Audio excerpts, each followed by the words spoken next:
Albert Einstein संसार के सबसे महान भौतिक वैज्ञानिकों में से एक हैं। इन्हें सापेक्षिकता का सिद्धांत थ्योरी ऑफ रिलेटिविटी विकसित करने के लिए जाना जाता है। इसके सिवाय उन्होंने परमात्रा यांत्रिकी क्वांटम मैकेनिक्स को विकसित करने में भी काफी योगदान दिया है। आइंस्टाइन केवल एक वैज्ञानिक ही नहीं थे, बल्कि इनकी गणना संसार के सबसे महान लोगों में से होती है। इस बात का अंदाजा आप इसी बात से लगा सकते हैं कि टाइम मैगजीन द्वारा इन्हें 20वीं सदी का सबसे महान Time person of the century चुना गया। आइए आपको इस महान व्यक्ति के निजी जीवन और वैज्ञानिक योगदानों के बारे में कुछ रोचक तथ्य बताते हैं। जब आइंस्टाइन का जन्म हुआ तब इनका सिर बहुत बड़ा था और इन्होंने 4 साल की उम्र तक बोलना भी शुरू नहीं किया था। मगर एक दिन जब 4 साल के आइंस्टाइन अपने माता पिता के साथ रात के खाने पर बैठे तो उन्होंने अपनी 4 साल की चुप्पी तोड़ते हुए कहा, सूप बहुत गर्म है। अपने बेटे के इस तरह से 4 साल बाद एकदम बोलने से आइंस्टाइन के माता पिता हैरान हो गए। जब आइंस्टाइन प्रिंसटन यूनिवर्सिटी में कार्यरत थे, एक दिन यूनिवर्सिटी से घर वापस आते समय वो अपने घर का पता ही भूल गए थे। हालांकि प्रिंसटन के ज़्यादातर लोग आइंस्टाइन को पहचानते थे, किंतु जिस टैक्सी में वे बैठे थे उसका ड्राइवर उन्हें नहीं पहचानता था। आइंस्टाइन ने ड्राइवर से कहा, क्या तुम्हें आइंस्टाइन का पता मालूम है? ड्राइवर ने जवाब दिया, प्रिंसटन में भला कौन उनका पता नहीं जानेगा। यदि आप उनसे मिलना चाहते हैं तो मैं आपको उसके घर तक पहुंचा सकता हूं। तब आइंस्टाइन ने ड्राइवर को बताया कि वह खुद ही आइंस्टाइन है और अपने घर का पता भूल गए। यह जानकर ड्राइवर ने उन्हें उनके घर तक पहुंचाया और आइंस्टाइन के बार बार आग्रह के बावजूद भी टैक्सी का भाड़ा भी नहीं लिया।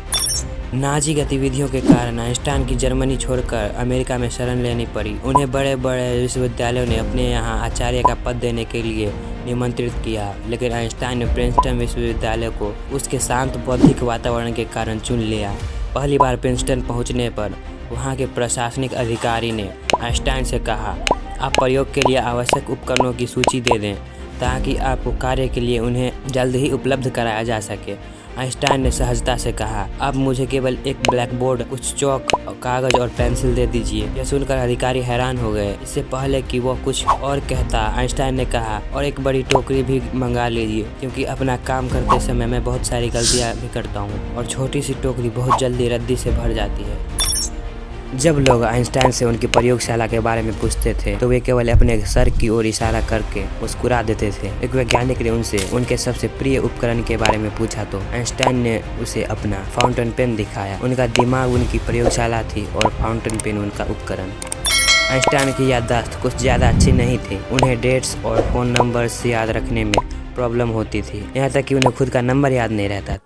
आइंस्टाइन के एक सहकर्मी ने उनसे उनका टेलीफोन नंबर पूछा। आइंस्टाइन पास रखी टेलीफोन डायरेक्टरी में अपना नंबर ढूंढने लगे। सहकर्मी चकित होकर बोला, आपको अपना खुद का टेलीफोन नंबर भी याद नहीं है? आइंस्टाइन ने कहा, नहीं, किसी ऐसी चीज़ को मैं भला क्यों याद रखूं जो मुझे किताब में ढूंढने से मिल जाती है। आइंस्टाइन कहा करते थे कि वे कोई भी ऐसी चीज़ याद नहीं रखते हैं जिसे 2 मिनट में ही ढूंढा जा सकता। महान वैज्ञानिक की स्मरण शक्ति बहुत ख़राब थी। व्यवहारिक दुनिया की बहुत सी बातें वे अक्सर भूल जाया करते थे, मसलन बच्चों का बर्थडे या फिर कोई भी खास दिन। एक बार तो अपनी गर्लफ्रेंड का बर्थडे भी भूल गए। अगले दिन उन्होंने एक पत्र लिखकर इसकी माफ़ी मांगी। उसमें लिखा, स्वीट हार्ट, पहले तो मेरी बधाइयाँ स्वीकारो अपने बीत चुके बर्थडे के लिए जो कल था, और एक बार फिर मैं उसे भूल गया।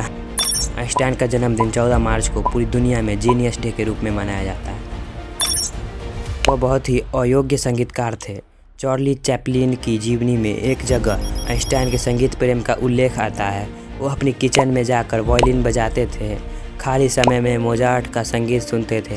यानी संगीत से उन्हें दिली लगाव था और बचपन से बुढ़ापे तक एक वायलिन उनके पास हमेशा रहा। लेकिन संगीत का ज्ञान उन्हें इतना कम था कि कई बार तो धुरंधरों के बीच में बैठकर भी बेसुरा संगीत आत्मविश्वास के साथ बजाते थे और लोगों की ओर दाद देने के लिए देखते थे। बाकी लोग हंसते, लेकिन उनकी पत्नी हमेशा उनकी हौसला अफजाई करती। ये फ़ोटो तब लिया गया था जब 1941 में आइंस्टाइन पार्टी पूरी करके आ रहे थे और उनसे एक फोटोग्राफर ने मुस्कुराते हुए फ़ोटो खिंचवाने का आग्रह किया। आइंस्टाइन जो पहले ही थके हुए अपने जीभ बाहर निकालकर अपना फ़ोटो दिया, फोटोग्राफर ने यह यादगार लम्हा कैद कर लिया।